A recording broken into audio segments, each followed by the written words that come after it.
What's good, YouTube? It's your boy, Blue Blood Sports TV, and I'm back at y'all with another one. So, we got some interesting yet shocking news. Interesting yet shocking news. Rick Meridian, who is the promoter and manager of Mexican superstar title contender, the WBC junior middleweight interim champion, Vergil Ortiz Jr., who is 25 wins, no losses, no draws, 23 wins by way of knockout. Vergil Ortiz Jr., is on the verge of being a superstar. Some may say he's a superstar, some may say he's on the verge. But there's a big fight that he's linked to. And he just knocked out Erickson the Hammer Lubin a few weeks ago in the second round. And now the fight that everybody wants to see is Vergil Ortiz versus the Phenom, as I refer to him as, an undefeated former unified WBA, IBF, Ring Magazine welterweight champion, now WBA junior middleweight interim champion, Jaron Boots Ennis, who is 35 wins, no loss and no draw, 31 wins by way of knockout. So that's the fight. They've been linked since they was at 147 pounds. And that's the fight. Jaron Ennis got in the ring. They got face-to-face. And now, after he beat Lubin and Jaron Ennis got in the ring, Rick Meridian said that they need $10 million to start negotiations, so on and so forth. It was a whole big thing where people were saying Virgil was ducking. I spoke to Virgil personally, and Virgil stated that that's the fight he's aiming for. That's the fight he's pushing his team for. That's the fight he wants. Now, it's interesting. This past weekend, you had a big card and another Mexican fighter superstar, Mexican Ecuadorian monster, David Benavidez, who is now 35 wins himself, no losses, no draws, with 25 wins by way of knockout. 31 wins, no loss, no draw, 25 wins by way of knockout. David Benavidez beat and stopped Anthony Yarde and announced that he's moving up to fight Mexican world champion star boxer Zurdo Ramirez. And he said he's going to do it in May.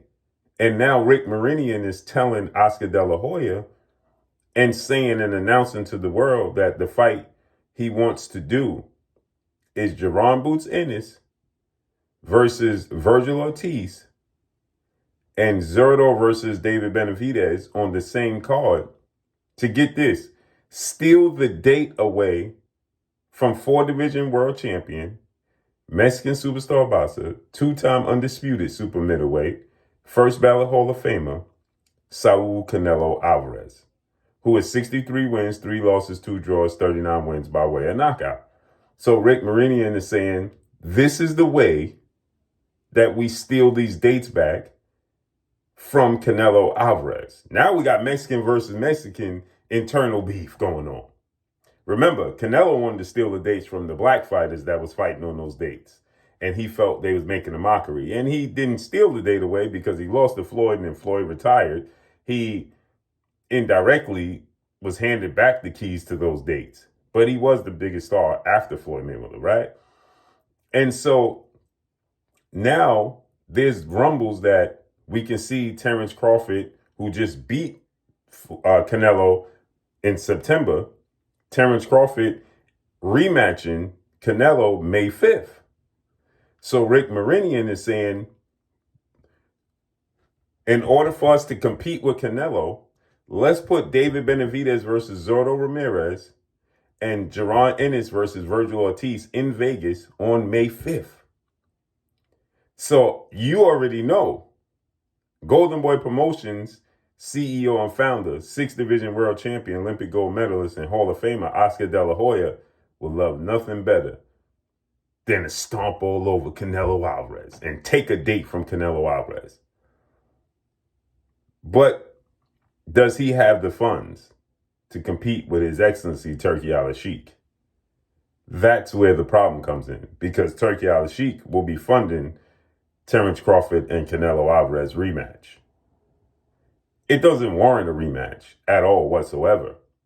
In my opinion, Terrence Crawford won easy, 10 rounds to 2, 9 rounds to 3. The fight itself just didn't warrant it. And now Terrence Crawford will be 39. Canelo Alvarez will be 36 and coming off of surgery. It just doesn't warrant a rematch. But can they compete? Is that enough? Well, if you stack the undercard, Zurdo versus David Benavidez, 2 big Mexican names, that'll get a lot of attention. Jaron Ennis versus Vergil Ortiz, that'll get a lot of attention. If you put somebody like Bam Rodriguez or Isaac Pitbull Cruz on the undercard, that will get the attention. But it's going to take all of those pieces to compete with Canelo Alvarez on Cinco de Mayo weekend against Terrence Crawford in the rematch. It's going to take a lot. They had 70,000 people in the arena. Now, maybe the fight itself pushes people like, I'm not really interested. Maybe that's a deterrent, but that's the only way.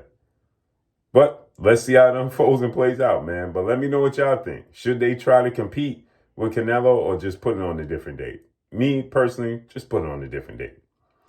But let me know what y'all think, man. Follow me on Instagram at Blue Blood Sports TV, all one word. And again, if Canelo wasn't fighting Terrence Crawford and he's fighting a lesser name, maybe this will have legs. But Terrence Crawford is a big deal. And Turkey Al-Sheik's going to stack the undercard. And Turkey Al-Sheik can pay anybody he wants to be on the undercard where Oscar can't. It might not be a good idea. But let me know what y'all think, man. Follow me on Instagram at Blue Blood Sports TV, all one word. It's your boy Blue signing off. I'm gone. Peace.